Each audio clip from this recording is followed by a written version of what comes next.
할 일이 그렇게도 없어. 5,000원짜리 빵 하나 사겠다고 줄을 서. 성공한 변호사 남편은 아내가 30분 줄 서서 사온 빵 봉투를 낚아채 싱크대에 내동댕이 쳤습니다.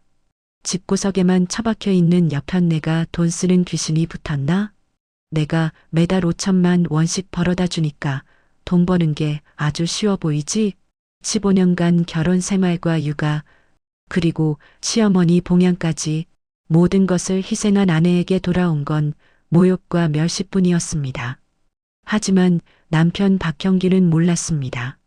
자신이 바닥에 내동댕이 친 것은 단순한 빵 한 조각이 아니라 아내 이재은의 존엄성이자 곧 자신의 남은 인생 전부였다는 것을.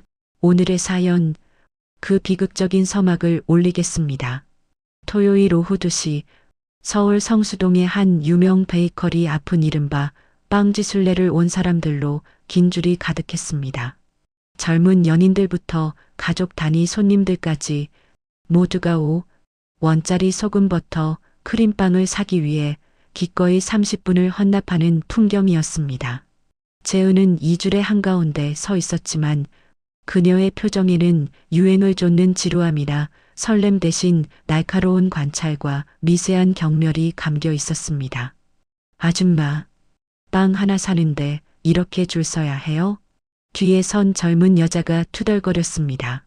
재은은 짧게 대답했습니다. 여기 소금 버터 크림빵이 유명하대요.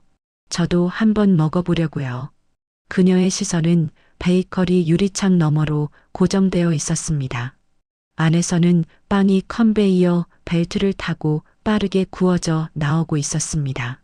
재은의 눈은 밀가루 반죽의 발효 상태와 오븐의 온도를 본능적으로 분석했습니다. 저렇게 하면 겉은 질기고 속은 푸석한 빵이 나올 텐데 발효 시간도 너무 짧고 반죽이 지나치게 단단해 보여. 그녀는 속으로 평가하며 고개를 살짝 저었습니다. 그녀의 손은 무의식 중에 앞치마를 찾는 듯 허공을 더듬었지만 그곳에는 낡은 운동복 바지뿐이었습니다. 20년 전 재은은 이 도시의 변두리에서 재은 베이커리라는 작지만 사랑받는 빵집의 주인이었습니다. 그녀가 만든 단팥빵은 하루에 단 100개만 팔렸습니다.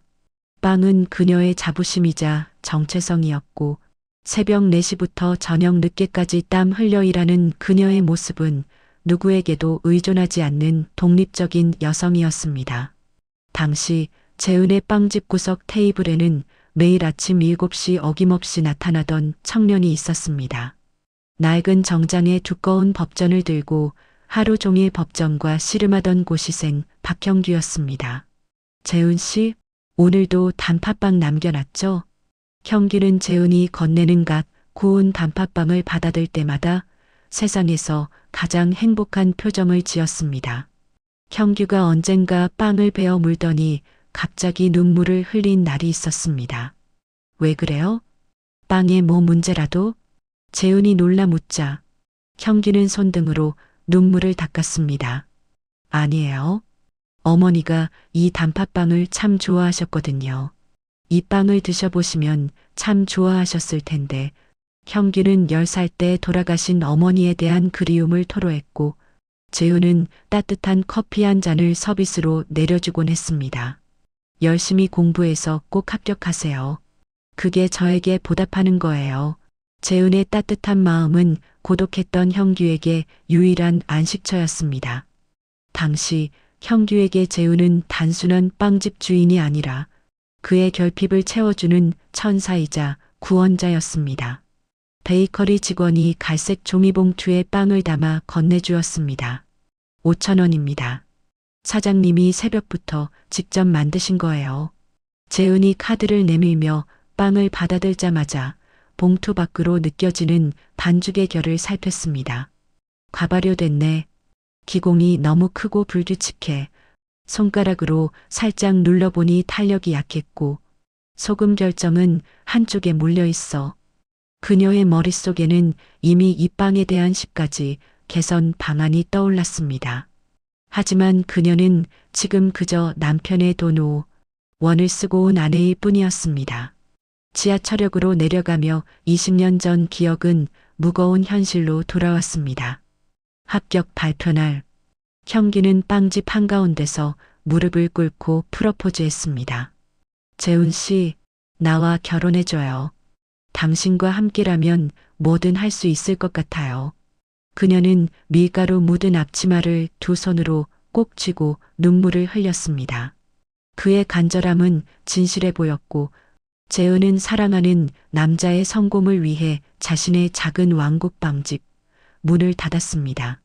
그리고 그로부터 15년 그녀는 남편의 성공을 뒷바라지하며 자신의 이름 대신 박형규 변호사의 아내라는 타이틀만 남았습니다. 손에 든 5원짜리 빵 봉투가 그녀의 현재를 상징하는 것처럼 무겁게만 느껴졌습니다. 재은이 아파트 현관문을 열자 거실 소파에 앉아 휴대폰을 보던 형규가 인상을 찌푸렸습니다. 마치 그녀가 늦기라도 한 것처럼 혹은 예상치 못한 지출을 한 것처럼 말입니다. 형규는 벌떡 일어서서 재은의 손에 들린 베이커리 봉투를 노려봤습니다. 뭐? 빵 하나에 5원을 썼다고? 형규의 목소리에는 즉각적인 적대감이 서려 있었습니다. 미쳤어? 당신 남의 돈이라고 막 쓴다 이거야? 재은이 15년간 그를 위해 바친 희생은 남의 돈을 함부로 쓰는 아내라는 공식으로 치환되었습니다. 재은은 침착함을 유지하려 애썼습니다. 여보, 겨우 한 달에 한 번 간 거야. 그리고 남이라니? 우리 결혼한 지 15년이야. 집구석에 할 일이 그렇게도 없나?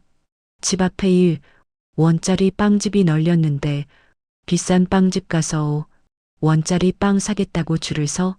아무튼 돈 쓰는 귀신이야.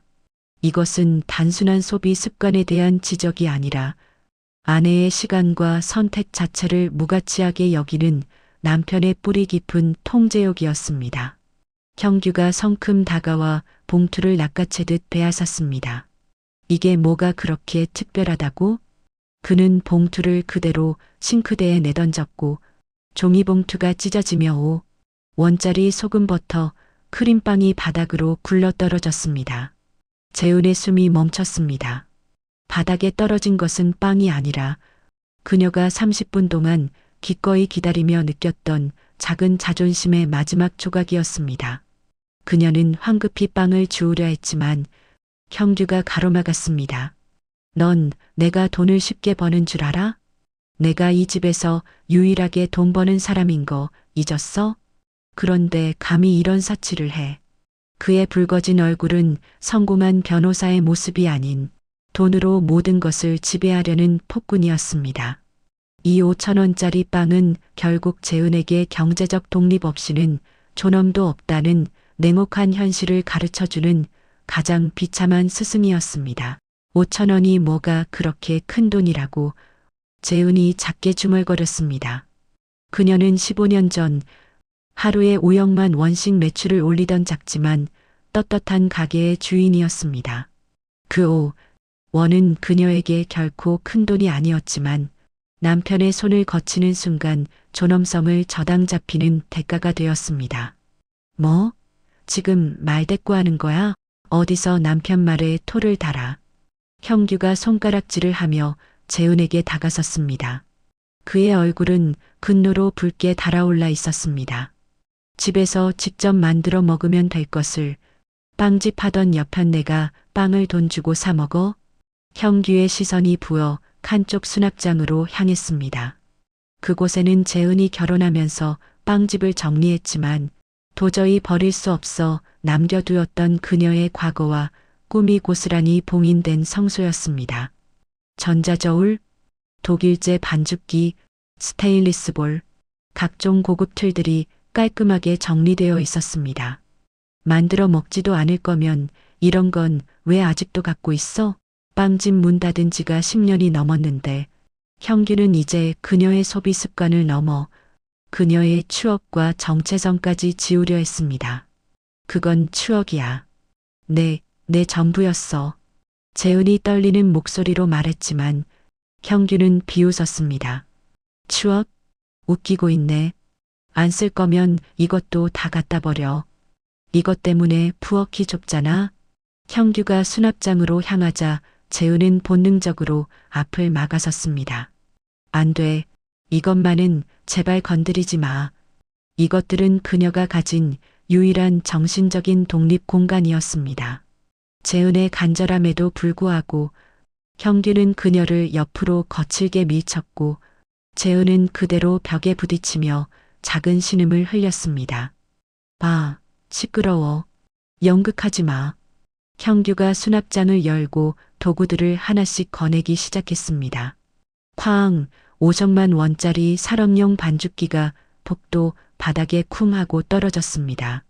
이어 전자 저울과 계량컵이 마치 그녀의 흘러간 시간처럼 사방으로 흩날렸습니다. 유리 저울의 액정이 깨지는 소리는 재은의 마음속 마지막 희망이 부서지는 소리와 같았습니다. 제발 그만해. 여보, 제발. 재은이 울먹였지만 형기는 멈추지 않았습니다. 그는 그녀의 눈을 똑바로 보며 그녀가 가장 아끼는 것을 파괴하는 행위에서 지배자의 패감을 얻고 있었습니다. 마지막으로 형규가 낡은 가죽 케이스를 꺼냈습니다. 그 안에는 프랑스 최고 장인이 만든 고급 반죽칼 도우나이프이 들어 있었습니다. 이 칼은 단순한 도구가 아니었습니다. 재은의 스승이 그녀에게 물려준 마이스터의 정신이자 그녀의 직업적 긍지, 배 자체였습니다. 아, 이건 뭐야? 무슨 칼이 이렇게 고급스러워? 형규가 칼을 꺼내 이리저리 살폈습니다. 그건 우리 스승님이 주신 거야. 프랑스에서 직접 사오신. 재은의 말이 끝나기도 전에 형규의 눈빛이 차갑게 변했습니다. 스승이 아니라 그 김준호라는 놈이 준 거 아니야? 10년 전 재은 베이커리에서 일하던 젊은 직원 김준호를 언급하며 형규는 노골적인 의심을 드러냈습니다. 성공한 변호사가 가진 가장 강력한 무기는 사실이 아니라 의심과 편견이었습니다. 10년 전부터 뭔가 수상했어. 늘 너한테 찰싹 붙어 있더라고. 당신 무슨 소리야. 준호 씨는 그냥 직원이었다고. 그냥 직원이 퇴근 시간 넘어서까지 남아있고 너랑 단둘이 밀가루 반죽하고? 푸하하. 형규가 비웃으며 반죽칼을 들고 쓰레기통으로 향했습니다. 이런 건 필요 없어.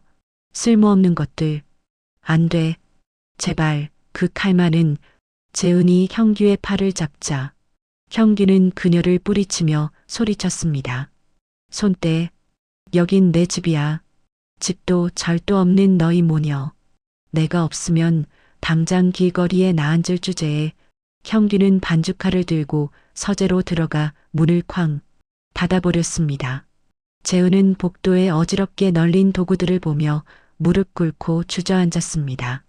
그녀의 소중한 추억들, 15년간 억눌렀던 꿈의 잔해들이 바닥에 나뒹굴고 있었습니다. 떨리는 손으로 도구들을 주었지만 여기저기 흠집이 났고 깨진 저울 액정은 그녀의 눈물로 얼룩졌습니다. 그때 거실 벽에 걸린 결혼 사진이 눈에 들어왔습니다. 낡은 정장을 입었지만 해맑게 웃던 형규와 밀가루 묻은 앞치마를 두른 채 행복했던 재은. 그 사진 속 두 사람은 지금의 이 비극과는 아무런 연관이 없어 보였습니다. 행복은 이렇게 잔인하게도 변질될 수 있다는 사실에 재은은 뼈아픈 현실을 깨달았습니다. 15년 전 형규가 장모 오정욱을 처음 만난 날이 떠올랐습니다. 어머님, 안녕하세요. 재은이랑 결혼을 약속한 박형규입니다. 형규는 깍듯하게 구형도로 허리를 숙였습니다. 가난했지만 성실하고 예의 바른 청년이었습니다. 아닙니다. 어머님, 앞으로 정말 잘 모시겠습니다. 재은이와 어머님 두 분 다 제가 책임지겠습니다. 오정욱은 자식처럼 대하는 형규의 모습에 감동했습니다. 저까지 책임지다니요. 우리 재은이한테만 잘해주면 돼요. 형규는 눈물까지 글썽였습니다. 아닙니다. 저는 어머니가 일찍 돌아가셔서 꼭 어머니가 생긴 것 같아 좋은걸요. 제가 세상에 성공하면 가장 먼저 어머님께 효도할 겁니다. 그의 말이 진심처럼 들렸기에 오정욱은 기꺼이 자신의 유일한 보금자리를 내놓기로 결심했습니다. 이때까지만 해도 재은과 오정욱은 형규의 효심과 성공 의지라는 달콤한 함정에 깊이 빠져들고 있다는 것을 전혀 알지 못했습니다. 방 안에서 기침 소리가 들려오자 재은은 정신을 차리고 어머니 방으로 향했습니다. 엄마, 괜찮아? 빵 사왔는데. 문을 열자 오정욱이 침대 옆 서랍을 정리하고 있었고 손에는 낡은 수첩과 작은 USB가 들려 있었습니다. 어머, 재은아, 빵 사왔구나. 냄새가 참 좋네. 오정욱은 황급히 수첩과 USB를 서랍 깊숙한 곳에 넣었습니다. 그녀의 눈빛은 무언가를 숨기려는 듯 불안했습니다. 재은은 어머니의 불안한 눈빛 속에서 형규와의 관계가 단순히 자신만의 문제가 아님을 어렴풋이 느꼈습니다. 과거 결혼을 앞둔 형규는 오정욱에게 조심스럽게 부탁했습니다. 어머님, 제가 변호사 사무실을 개업하려고 하는데요. 축하해요. 그런데 자금이 좀 부족해서요. 형규의 눈빛은 간절했고 그의 말은 믿음직스러웠습니다.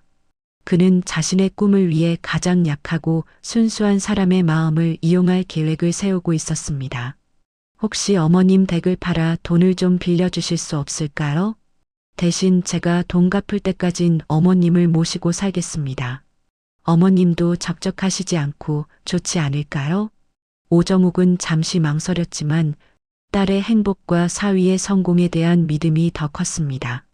그녀는 형규가 제시한 동거라는 효도 코스프레에 밤쪽같이 속아 넘어갔습니다. 오정욱이 물었습니다. 얼마나 필요해요? 형규는 주저없이 대답했습니다. 3억 정도면 충분합니다. 그러면서 그는 직접 작성한 차용증을 내밀었습니다. 오정욱은 돋보기를 쓰고 차용증을 자세히 읽었습니다.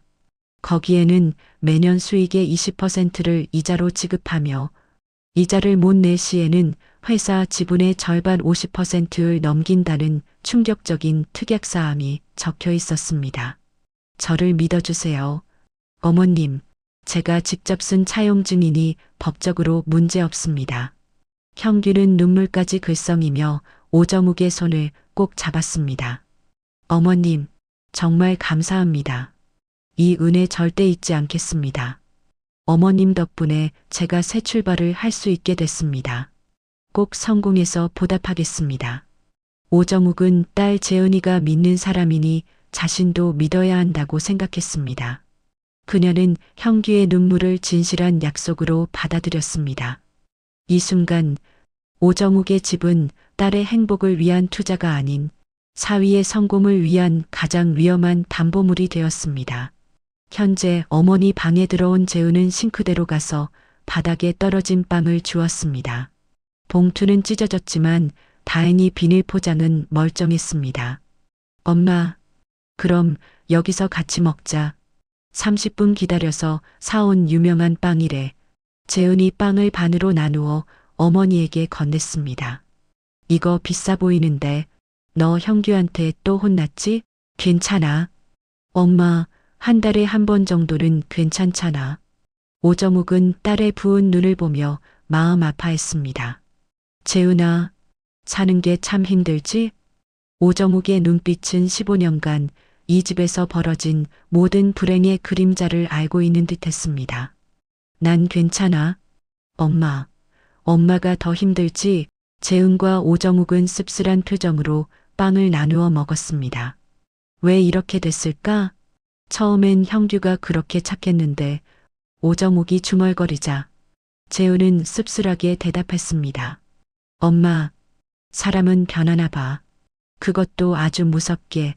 바로 그때 거실 서재에서 형규가 전화 통화하는 소리가 들려왔습니다. 네, 내일 골프 약속 있지 않았습니다.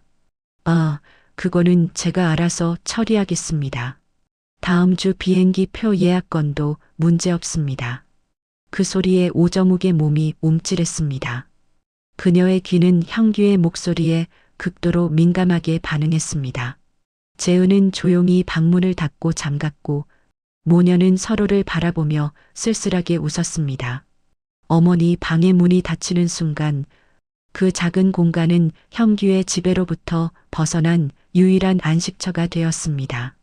싱크대 위에는 5원짜리 빵 영수증이 형규의 분노처럼 구겨진 채 놓여 있었습니다. 다음 날 새벽 4시 오정욱은 가슴이 답답해 잠에서 깼습니다. 숨을 크게 들이쉬려 해도 공기가 제대로 들어오지 않는 것 같았습니다. 급성 신부전증 초기 증상은 그녀의 폐부를 쥐어짜는 듯한 통증을 유발했습니다. 오정욱이 가쁜 숨을 몰아쉬며 시계를 확인하니 벌써 새벽 5시가 가까워 오고 있었습니다. 형규 아침상을 차려야 하는데 병으로 고통받는 순간에도 그녀의 머릿속에는 사위의 아침밥이 가장 큰 의무로 남아 있었습니다. 오정욱은 떨리는 다리로 일어나 부엌으로 향했고 복도를 걸을 때마다 벽을 짚어야 했습니다. 부엌에 불을 켜자 재은이 방에서 나왔습니다. 엄마, 왜 이렇게 일찍 일어났어? 오늘도 몸이 안 좋은 거야? 아침 준비는 내가 할게. 엄마는 제발 들어가서 쉬어. 오정욱은 질색하며 딸을 막았습니다. 아니야. 형규 일어나기 전에 얼른 차려놔야 해. 너 괜히 나왔다가 또 무슨 소리 들으려고? 어서 들어가. 그녀는 사위의 폭언이 딸에게 돌아갈까봐 필사적으로 딸을 방으로 밀어 넣었습니다. 오정욱의 헌신은 사랑이 아니라 사위의 폭력적인 통제에 대한 굴복과 체념이었습니다. 재은이 마지못해 방으로 돌아간 후 오정욱은 냄비에 물을 붓고 된장을 풀기 시작했습니다. 손이 떨리는 바람에 된장이 바닥에 조금 떨어졌습니다. 아이고, 정신 차려야지. 오정욱이 행주로 바닥을 닦으며 한숨을 쉬었습니다. 그녀는 부엌 서랍 깊숙한 곳에 숨겨둔 진통제를 꺼내 물없이 삼켰습니다. 이것은 그녀가 15년간 버텨온 삶의 방식이었습니다. 고통을 참고 숨기고 묵묵히 버텨내는 것. 아침 6시 정각, 형규가 완벽하게 정장을 차려 입은 모습으로 방에서 나왔습니다. 장모님, 아침은 다 됐어요? 다 됐으니까 어서 와서 앉아서 먹어. 오정욱이 조심스럽게 밥상을 차렸습니다. 갓 지은 흰쌀밥과 된장찌개, 계란말이, 김치가 놓였습니다. 형규가 된장찌개를 한 숟가락 더 먹더니 그대로 인상을 찌푸리며 숟가락을 탁 내려놨습니다. 이게 뭐야? 많이 짜니? 미안, 다시 끓일까? 오정욱의 목소리는 떨렸습니다. 장모님, 요즘 자꾸 음식간을 이따위로 하시는데 혹시 치매 그런 거 아니에요? 병원이라도 가보셔야 하는 거 아닌가? 이 순간 형규는 장모의 질병을 걱정하는 사위가 아니라 자신의 아침 식사를 망친 하인을 질책하는 고용주였습니다. 형규의 치매 발언에 재은이 방문을 박차고 부엌으로 뛰쳐나왔습니다. 당신 지금 말 다 했어? 어떻게 엄마한테 그런 소리를 해? 재은은 분노로 몸을 떨었지만 형규는 한치의 양심의 가책도 느끼지 않았습니다. 사실을 말하는 게 뭐가 잘못이야? 요즘 장모님이 자꾸 실수하시잖아.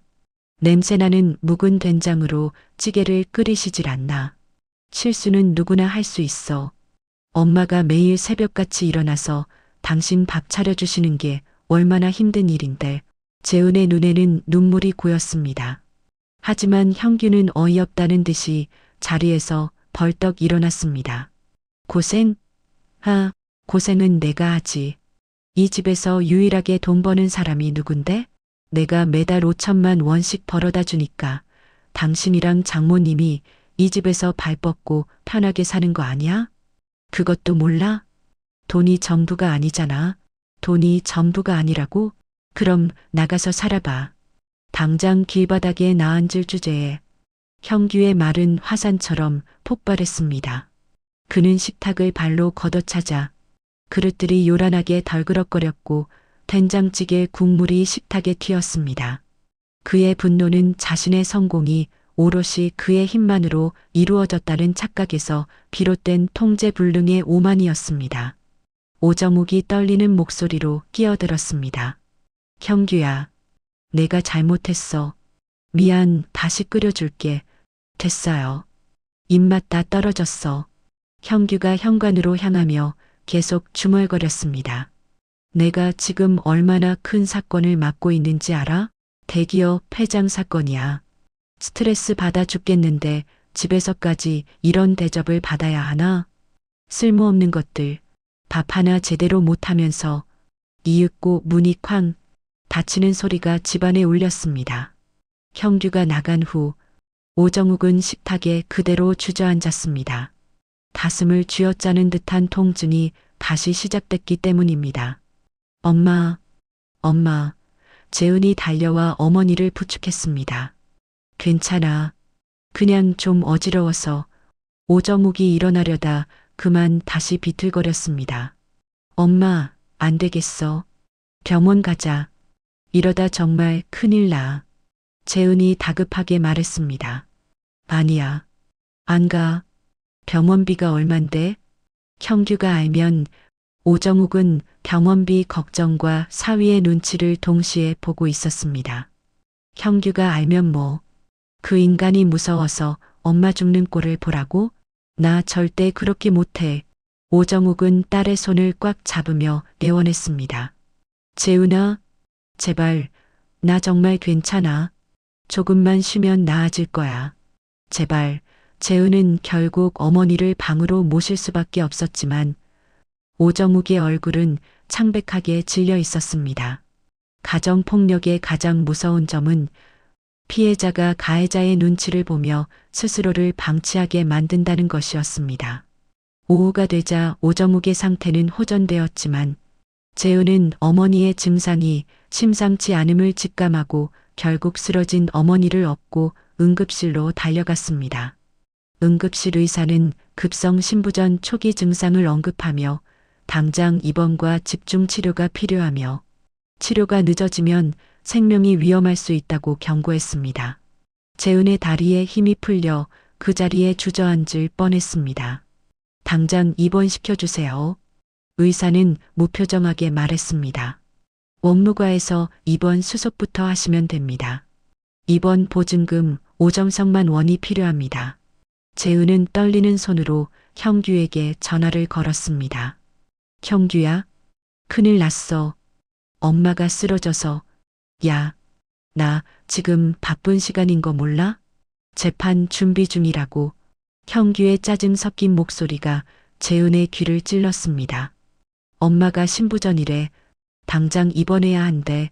보증금 5정석만 원이 필요해. 뭐? 5억만 원? 야, 너 미쳤어? 내가 무슨 돈 찍어내는 기계인 줄 알아? 하여튼 돈 쓸 궁리만 해. 나 지금 진짜 바쁘니까. 뚝. 전화가 끊겼습니다. 재은이 원무과로 가자 직원은 무표정하게 보증금 준비 여부를 물었습니다.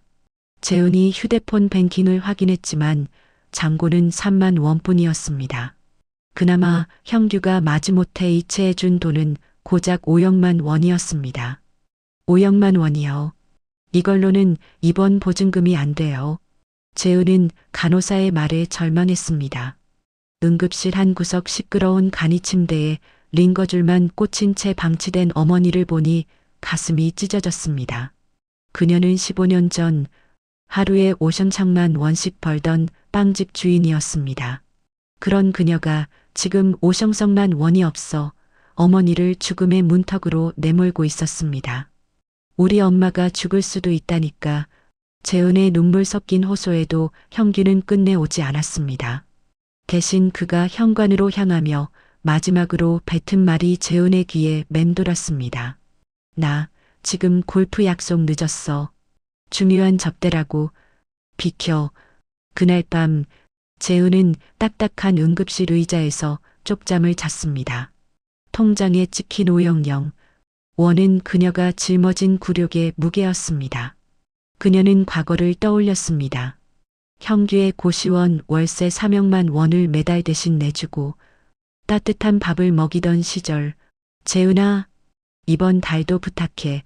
합격하면 다 갚을게. 걱정하지 마. 열심히 공부만 해. 그때는 형규가 그렇게 고마워했는데 돈이 사람을 변하게 하는 걸까? 아니면 돈이 그의 본 모습을 드러낸 걸까? 재우는 깨달았습니다. 지금 어머니를 살리려면 형규의 자비가 아니라 자신의 독립이 필요하다는 것을. 하지만 어떻게? 재우는 절망 속에서 어머니의 창백한 얼굴을 바라보았습니다. 다음 날 아침, 재우는 어머니 옷을 가져오기 위해 잠시 집에 들렀습니다. 현관문을 조용히 열고 들어가자 서재에서 형규의 목소리가 들렸습니다. 응. 우리 시와 잘 잤어? 나도 보고 싶지. 어제 선물은 마음에 들었어? 재은이 그 자리에 멈춰 섰습니다. 지금까지 재은에게는 단 한 번도 들려준 적 없는 꿀이 떨어지는 다정한 목소리였습니다.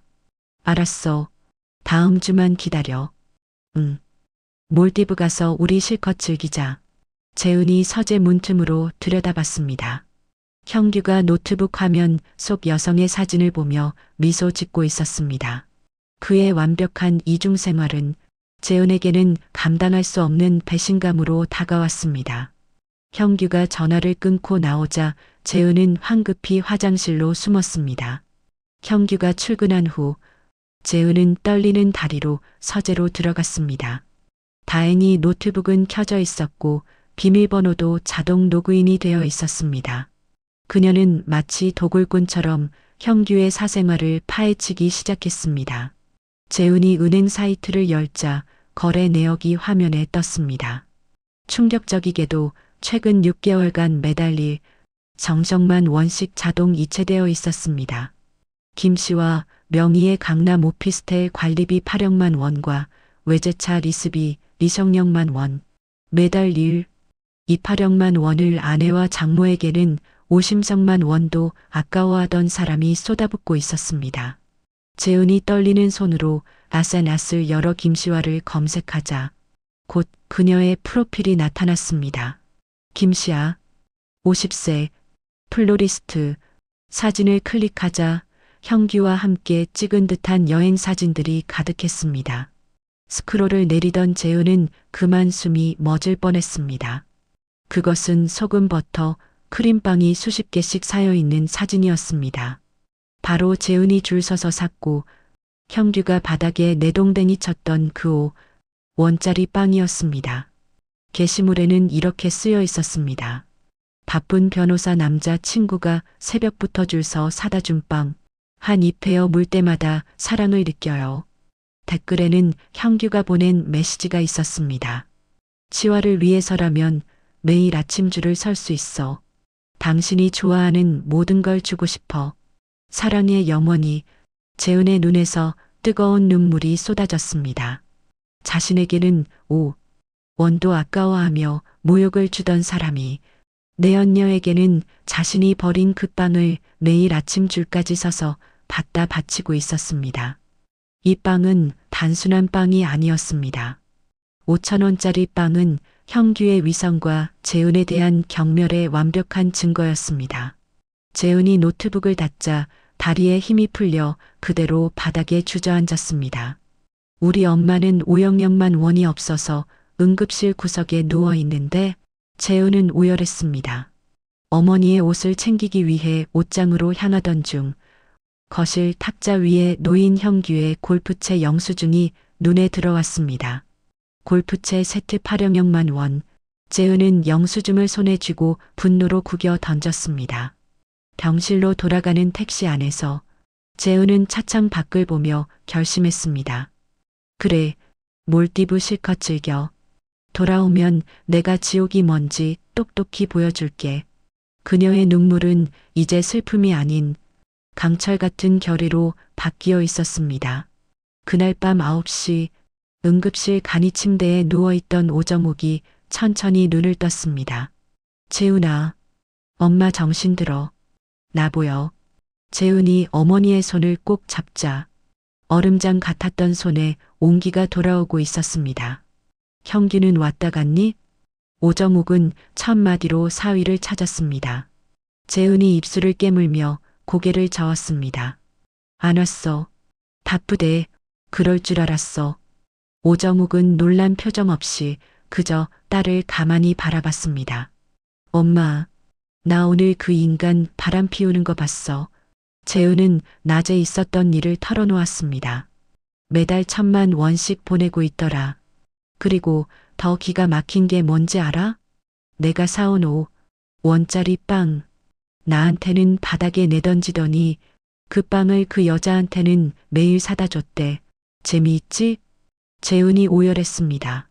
15년 희생이 5원짜리 빵보다 못한 취급을 받았다는 사실이 그녀를 무너뜨렸습니다.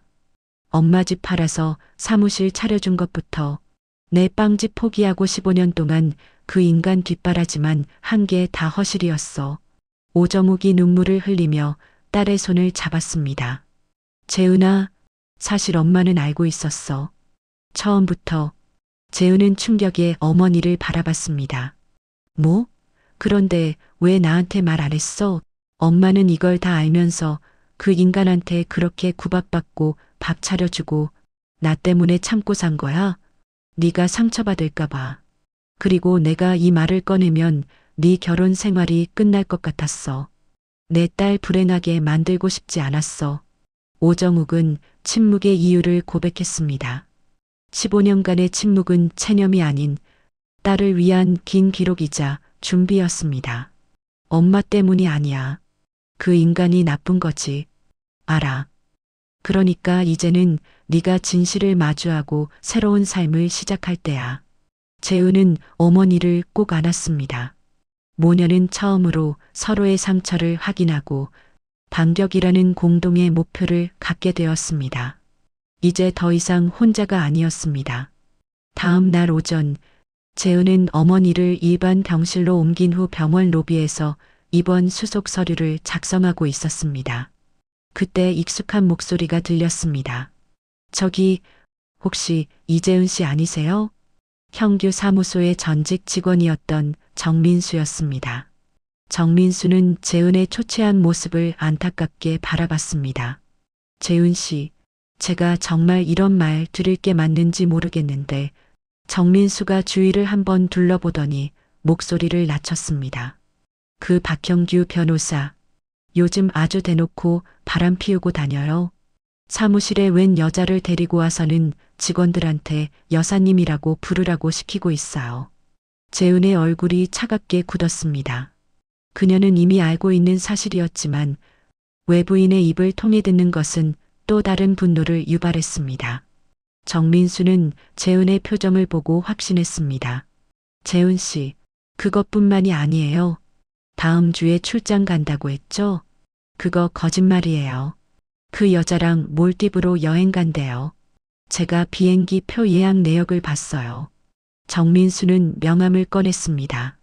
그리고 더 심각한 건 요즘 재산 정리하는 것 같아요. 차명 계좌 만들어서 돈 빼돌리고 있어요. 제가 볼 땐 이거 완전 이혼 준비하는 거예요. 재훈 씨, 목 대어주기 싫어서 재산 빼돌리는 거라고요. 증거가 있어요? 재훈의 목소리가 떨렸습니다. 제가 직접 본 건 아니지만 경리팀 김 과장이 다 알고 있을 거예요. 그리고 재은 씨, 정민수가 명함을 건네며 말했습니다. 한서진 변호사님이라고 아세요? 여성 인권, 이혼 소송 전문 변호사인데 이 바닥에서 실력 하나는 최고예요. 박형규 변호사 같은 인간들 아주 뼛속까지 탈탈 털어버리는 분으로 유명해요. 꼭 연락해보세요. 재은은 정민수의 진심 어린 도움에 눈물을 글썽였습니다. 민수 씨, 왜 저한테 이런 걸? 재은 씨 빵집 하실 때 정말 좋은 분이라고 생각했습니다. 지금 너무 마음이 아파서 그럽니다. 제가 그 인간 밑에서 일해봐서 알아요. 얼마나 악랄한 사람인지. 더 이상 당하지 마세요. 정민수는 명함을 재은의 손에 쥐어주고 황급히 자리를 떴습니다. 병실로 돌아온 재은은 어머니에게 정민수를 만난 이야기를 전했습니다. 오정욱은 딸의 손을 힘주어 잡았습니다.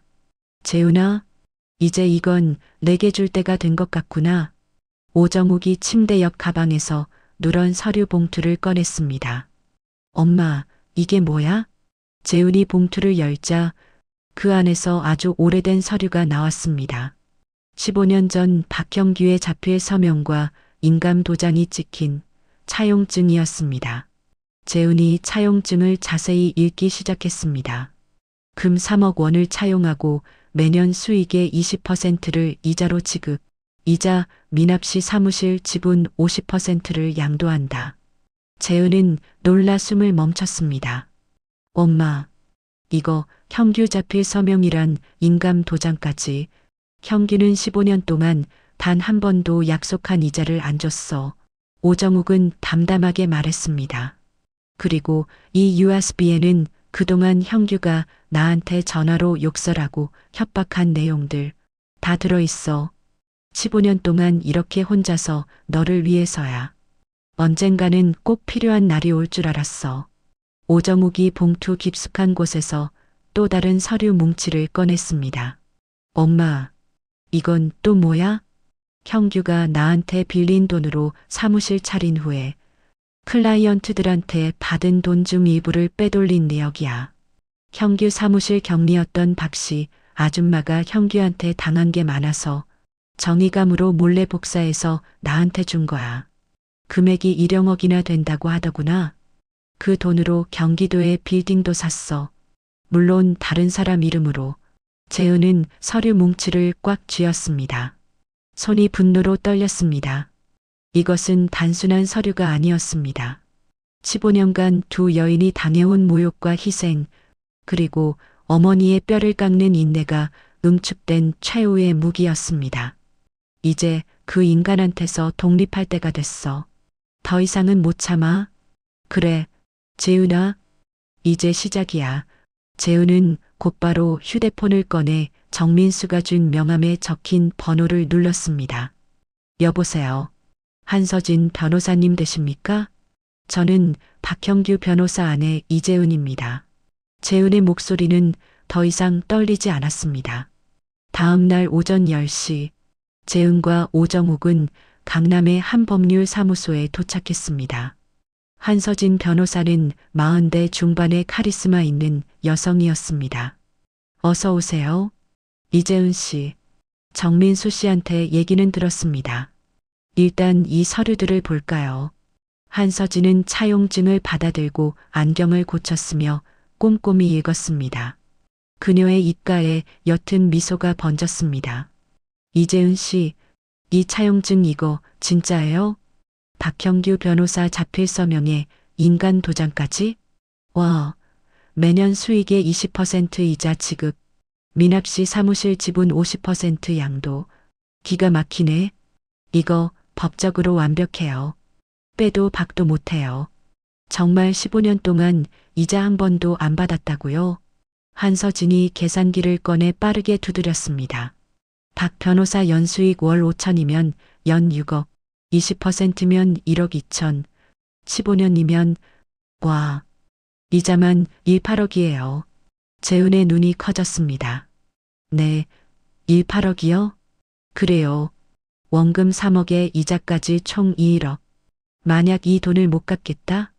그럼 저 사무실 지분 절반이 어머님, 아니 이재은 씨 상속 지분으로 넘어오는 거예요. 이거 완전 게임 끝인데요. 한서진은 서랍에서 작은 녹음기와 소형 카메라를 꺼냈습니다. 이혼 소송에서 확실히 이기려면 불륜 증거도 있으면 더 좋아요. 위자료 청구액이 달라지거든요.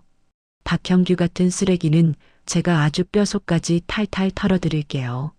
재은은 그 녹음기와 카메라를 받아들었습니다. 복수의 서막이 올랐습니다. 재은은 어머니를 일반 병실로 옮기고 곧바로 집으로 돌아왔습니다. 형규가 회식이 있다며 늦는다는 문자를 보냈기 때문입니다. 이것은 재은에게 주어진 유일한 기회였습니다. 엄마, 여기 앉아 있어. 내가 서재에 녹음기 설치하고 올게. 재은은 숨소리조차 내지 않고 서재로 들어갔습니다. 책상 아래쪽에 녹음기를 테이프로 고정하고 작은 카메라는 책장 사이에 교묘하게 숨겼습니다. 그녀의 손은 떨렸지만 어머니와 자신을 위해 15년의 모욕을 끝내야 한다는 생각에 정신을 집중했습니다. 밤 11시 형규가 술에 취해 비틀거리며 들어왔습니다. 그는 재훈과 어머니에게는 관심도 없다는 듯 곧장 서재로 들어갔습니다. 치아야, 나야, 응, 오늘도 보고 싶었지. 몰디브 준비는 잘 돼가? 형규의 목소리가 녹음기에 또렷하게 담기기 시작했습니다. 걱정 마. 이재훈이랑은 곧 정리할 거야. 걔가 뭘 알겠어? 조금만 참아. 비행기는 대한항공 비즈니스석으로 예약했어. 호텔도 최고급으로. 돈 걱정하지 마. 내가 다 해결할게. 사랑해. 치와야. 내일 봐. 재훈은 방에서 주먹을 꽉 쥐었습니다. 형규의 목소리는 그녀에게 쏟아부었던 모든 모욕과 경멸의 가면 뒤에 숨겨진 추악한 진실이었습니다.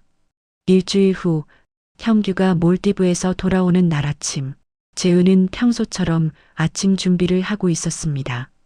8시 정각, 현관문이 거칠게 열리더니 형규가 여행 가방을 끌고 들어왔습니다. 그의 얼굴에는 묘한 미소가 번져 있었습니다.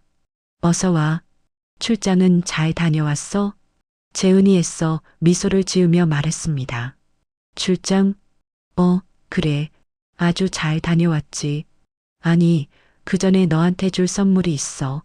형규가 가방을 열어 서류 봉투를 꺼냈습니다.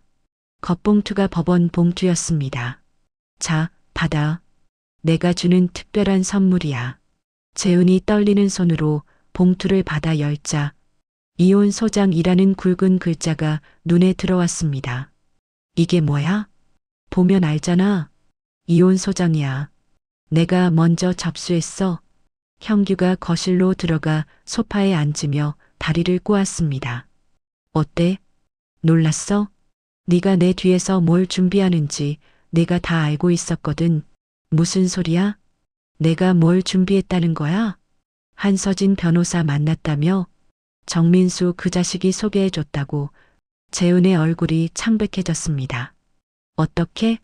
재훈아, 내가 15년 동안 이 바닥에서 그냥 놀았겠니? 한서진, 내 대학 후배야. 네가 찾아간 다음 날 바로 나한테 연락 왔어.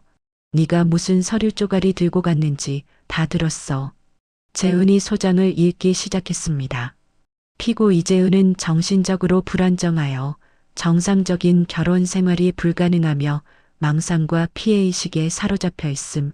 피고는 10년 전부터 빵집 직원이었던 김준호라는 남성과 부적절한 관계를 유지하며 정서적 불륜 관계를 지속해왔음. 이게 무슨 헛소리야. 준호 씨는 그냥 우리 가게 직원이었다고. 재훈이 소리쳤습니다. 그래? 그럼 이건 뭔데? 형규가 또 다른 서류를 꺼냈습니다. 여기 김준호 본인이 직접 쓴 진술서야. 너한테 호감이 있었고 너도 그걸 알면서 즐겼다고 아주 자세하게 써놨네. 오정욱이 거실로 나왔습니다. 아니, 아침부터 무슨 일이야? 왜 이렇게 소리를 질러? 형규가 비웃으며 일어섰습니다. 장모님, 요즘 건강이 많이 안 좋으시다고 들었는데요. 형규가 또 서류를 꺼냈습니다. 김상철 신경과 전문의가 작성한 의사소견서. 환자 오정욱, 71세, 치매 초기 증상, 민망상 장애 의심. 뭐, 내가 치매라고? 이게 무슨 소리야. 오정욱이 격분했습니다. 장모님이 최근에 이상한 행동을 많이 하셨다고 들었어요.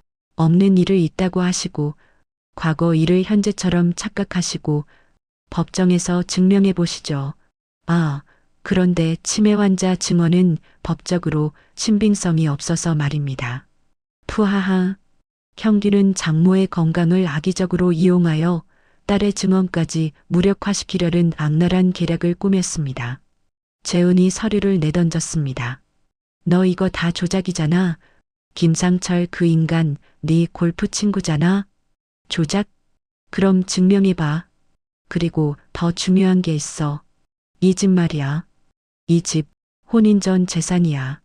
형규는 등기부등본을 테이블에 던졌습니다.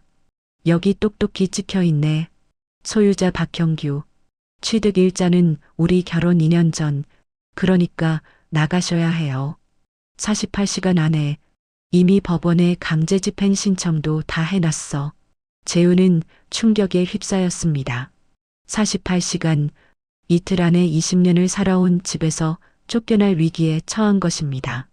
재우는 한서진 변호사에게 전화를 걸었지만 형기는 그녀를 밀치고 또 다른 서류를 꺼냈습니다.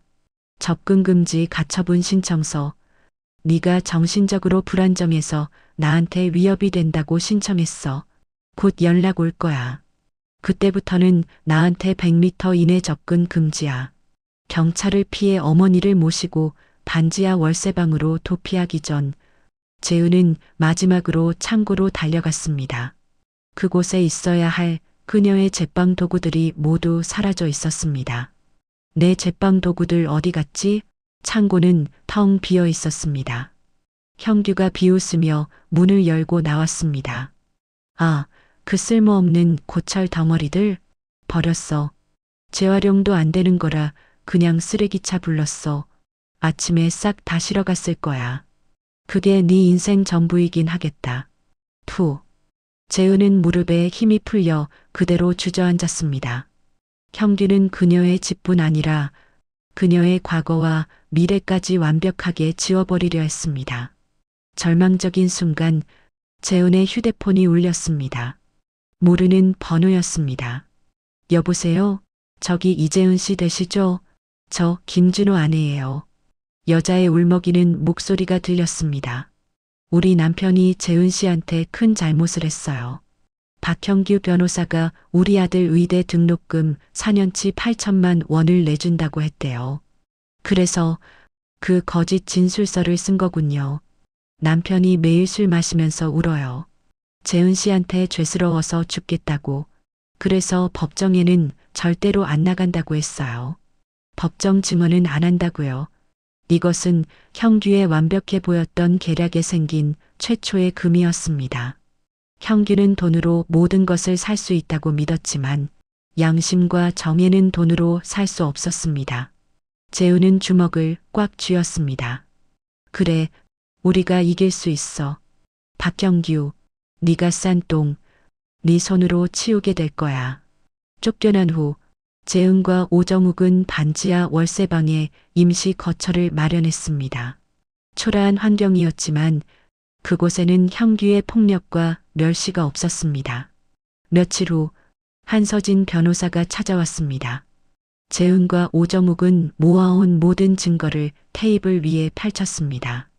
재은 씨, 김준호 씨 부인이 보내준 녹음 파일 들어보셨어요? 이게 아주 결정적인 증거예요. 한서진이 노트북을 켰습니다. 녹음 파일이 재생되었습니다. 준호야, 8천만 원. 8천이면 네 아들 의대 4년 등록금 다 낼 수 있어. 거짓말이 아니야. 임마, 그냥 약간 과장하는 거지.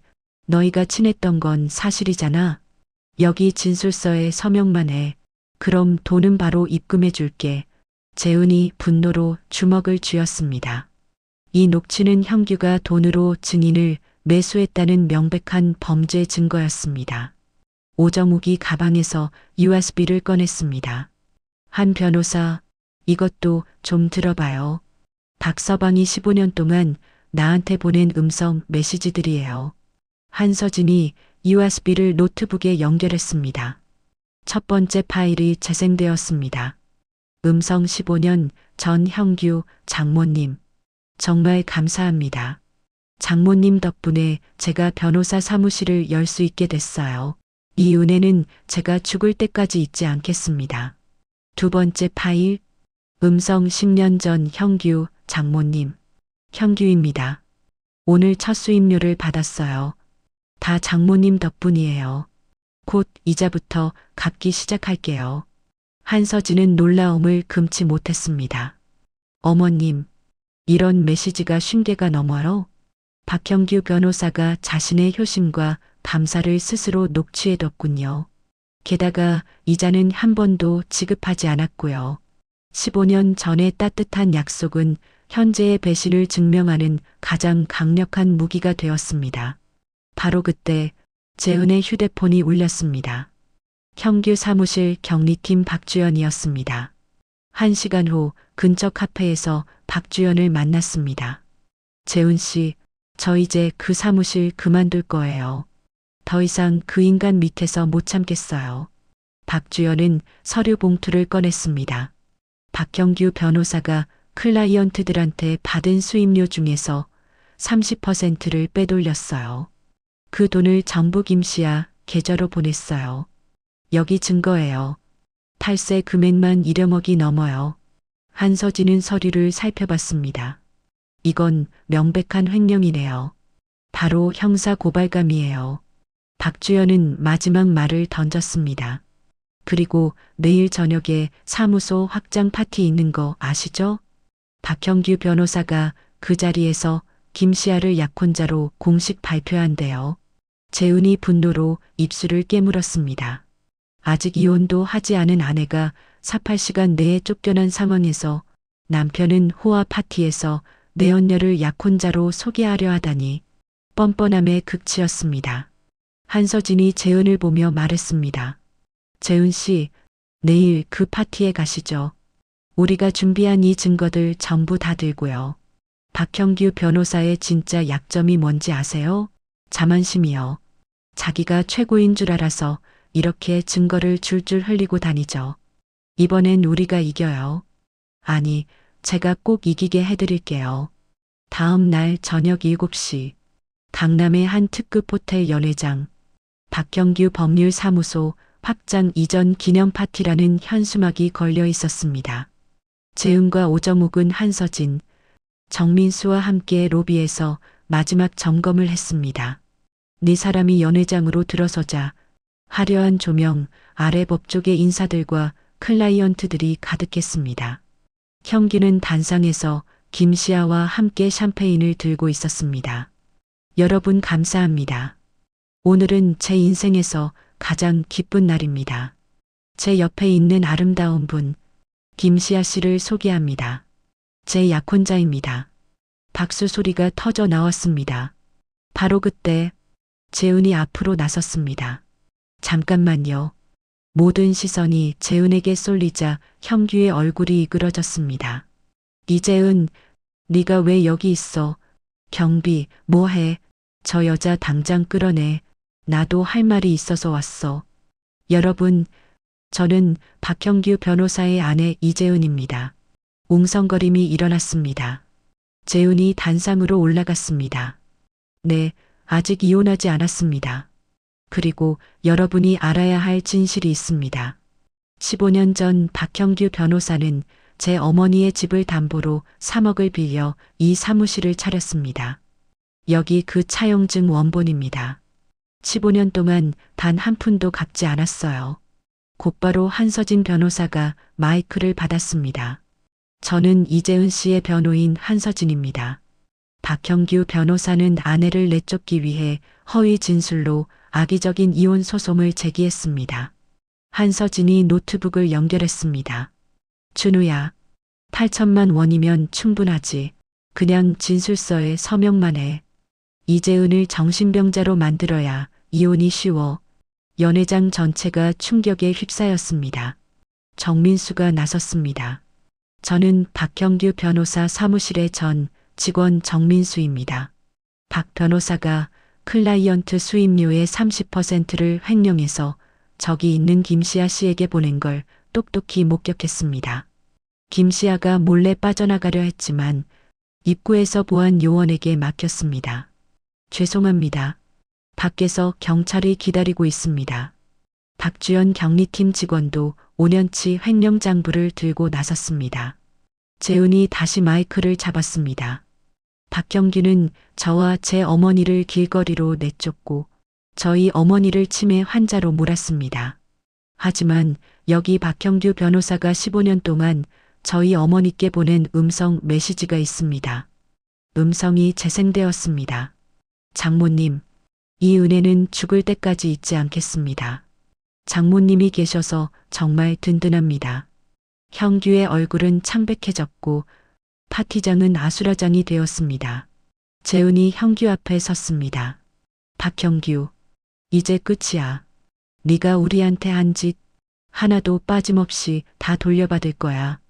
모녀가 당당하게 파티장을 나서자 뒤에서 형규의 절규가 들렸습니다. 안 돼. 돌아와. 이건 아니야. 이재은, 하지만 아무도 그의 말을 듣지 않았습니다. 밖에서는 경찰차가 도착하고 있었습니다. 정희가 5,000원짜리 빵 한 조각에 멸시당했던 재은의 손을 들어주는 순간이었습니다. 파티 소동 3개월 후 서울가정법원 법정, 판사의 단호한 목소리가 울려 퍼졌습니다. 재은과 오정욱은 한서진 변호사와 함께 앉아 있었습니다. 피고 박형규의 이혼 청구를 기각합니다. 오히려 원고 이재은의 역소송을 인용하여 피고는 원고에게 위자료 3억 원을 지급할 것을 명하며 형규의 얼굴이 사색이 되었습니다. 그는 재은의 정신병과 불륜을 조작하여 이혼 소송을 제기했지만 법원은 그의 모든 주장을 기각했습니다. 또한 15년간 이자, 미납에 따른 차용증 특약사항대로 법률사무소 지분 50%를 즉시 원고의 모친 오정욱 씨에게 양도할 것을 명합니다. 재판장님, 이건 너무 가혹합니다. 형규가 벌떡 일어났지만 판사는 단호했습니다. 피고는 허위 진술로 소송을 제기하고 증인을 매수했으며 클라이언트 수임료를 횡령한 사실이 명백히 드러났습니다. 피고는 변호사로서의 직업 윤리를 심각하게 훼손하였습니다. 조용히 하세요. 법정을 나온 재은과 오정욱, 한서진 변호사는 환한 미소를 지었습니다. 축하드려요. 아주 완벽한 승리예요. 원금 3억에 이자 8억, 위자료 3억까지 총 4억 원의 승리입니다. 게다가 법률사무소 지분 50%까지요. 재판 승리 후 2달이 지난 비 오는 저녁, 재은은 어머니와 함께 새로 구한 아파트에서 저녁을 준비하고 있었습니다. 그때 현관벨이 울렸습니다. 모니터를 보니 비에 흠뻑 젖은 형규가 현관 앞에 무릎 꿇고 있었습니다. 재은아, 나야. 제발 문 좀 열어줘. 내가 정말 잘못했어. 오정욱이 창문으로 내다보며 혀를 찼습니다. 저 꼴 좀 봐. 이제 와서 저러면 뭐가 달라지나? 형규는 빗속에서 2시간 동안 무릎 꿇은 채 울부짖었습니다. 재은아, 내가 너한테 한 말들 다 취소하고 싶어. 네가 만든 빵이 세상에서 최고였어. 돈이 전부가 아니었어. 네가 내 전부였는데 내가 바보였어. 재은은 커튼 너머로 그를 바라볼 뿐이었습니다. 그녀의 눈빛은 흔들림이 없었습니다. 그의 눈물은 진심이었을지 모르나 그녀가 겪은 15년의 고통과 멸시에 대한 대가는 될 수 없었습니다. 경비원이 올라와 형규를 끌어내렸습니다. 재은은 끝내 문을 열지 않았습니다. 그녀는 과거의 굴레와 영원히 단절하는 법을 배웠습니다. 하면 작은 건물 앞에서 웃는 모녀, 엄마와 딸의 베이커리 간판. 얼마 후 정민수에게서 전화가 왔습니다. 재은 씨, 박형규 변호사 자격 정지됐대요. 횡령 건으로 형사처벌도 받을 거고요. 그리고 그 여자 김씨야? 박형규 망하자마자 바로 다른 남자한테 갈아탔대요. 재은은 담담하게 대답했습니다. 그럴 줄 알았어요. 예상했던 일이에요. 한 달 후 재은과 오정욱은 작은 건물 앞에 서 있었습니다. 엄마, 여기가 이제 우리 건물이야. 4억 원의 승리금과 법률사무소 지분 50%를 처분한 자금은 그녀의 새로운 꿈을 이루어 주었습니다. 1층에는 빵집하기 딱 좋은 공간이었습니다. 재은이 열쇠로 문을 열었습니다. 드디어 다시 시작이야.